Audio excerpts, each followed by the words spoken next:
In 2015, a strange tweet came out of Coventry City. "Welcome to Coventry City, Joe Cole."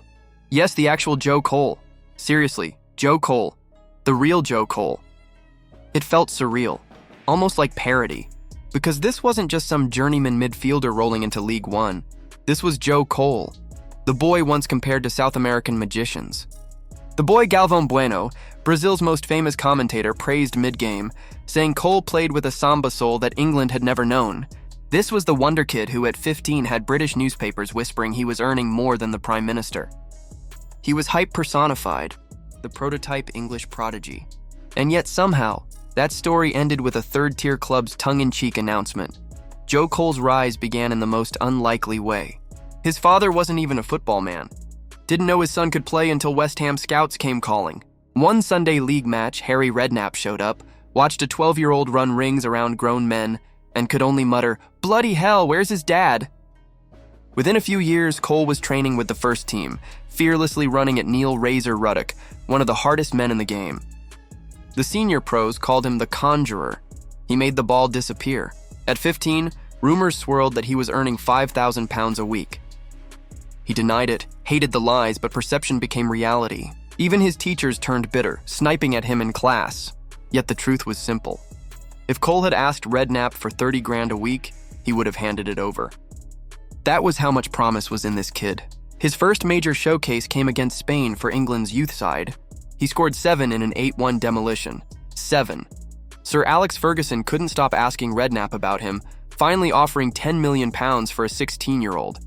To put that in perspective, the only Premier League player ever bought for more at that time was Alan Shearer, the world record transfer. Ronaldo Nazario had gone to Barcelona for less. Ferguson even sent him Manchester United shirts with his name stitched on the back, invited him into presidential suites, tried to pull him into the Old Trafford orbit. But Cole stayed loyal. By 17, he was West Ham's jewel. The club made him sign his first professional contract on the pitch, parading him in front of the fans, telling them one day they'd tell their grandchildren. And Cole delivered. He dragged West Ham's youth side to a 9-0 win in the FA Youth Cup final, still the most lopsided result in the competition's history. Scoops, Rabona's swagger. He was a teenager, already playing alongside Ian Wright, already lifting West Ham into Europe. By the turn of the millennium, his name was inseparable from the word potential, and even he could feel the weight. "My biggest fear is not fulfilling my potential," he admitted. By his early 20s, he was captain of West Ham. Injuries ripped the squad apart. They lost Paolo Di Canio, their mercurial leader, and suddenly Cole, barely 21, was the captain of a sinking ship. That West Ham side was stacked. David James, Michael Carrick, Jermaine Defoe, talent everywhere. Some called them the best team ever relegated. When the fall came, the big club swooped. Roman Abramovich had just bought Chelsea, and Joe Cole became one of the first jewels of his new empire. He was labeled Gianfranco Zola's replacement. It was a blessing and a curse. At Chelsea, the knives came out quickly. Ranieri barely trusted him, offering him scraps of minutes, stamping him with the show pony label. By the end of the season, Everton and CSKA Moscow were sniffing around, and Cole thought he might be finished before he'd even started. But then came Jose Mourinho, and everything changed. The relationship between Mourinho and Cole became legend. Some say Mourinho shackled him, drained the flair, turned the magician into a soldier. Others say he saved him, gave him the discipline he needed. The truth lived in the tension. Mourinho could be brutal. After one match-winning goal against Liverpool, he dismissed him in the press. Sure, he scored, but after that, his game was finished. "I needed 11 players, but only had 10. It stung, but Cole bent, adapted, and improved. Slowly, he became central. Goals against Arsenal, screamers against Liverpool.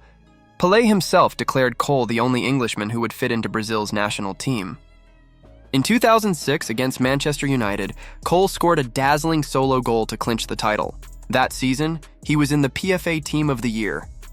That summer, at the World Cup, he scored one of the great goals of his generation, a thunderous volley against Sweden that still echoes in highlight reels.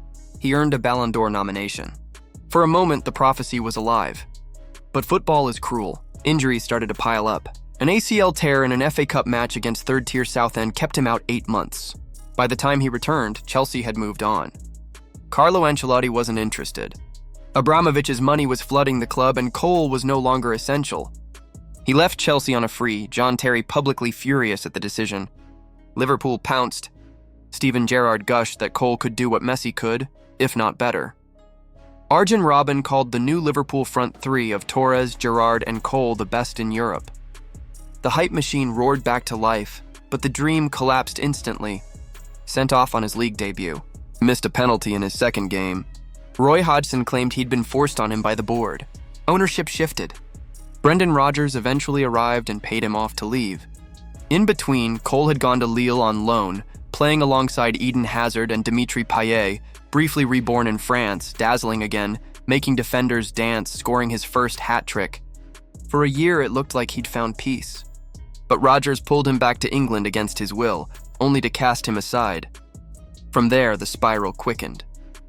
A sentimental return to West Ham under Sam Allardyce, never a match made in heaven. Aston Villa came next, where he became a forgotten man. Eventually, he sought refuge abroad, finishing in the United States, scoring bicycle kicks in the MLS, trying his hand as a player-manager.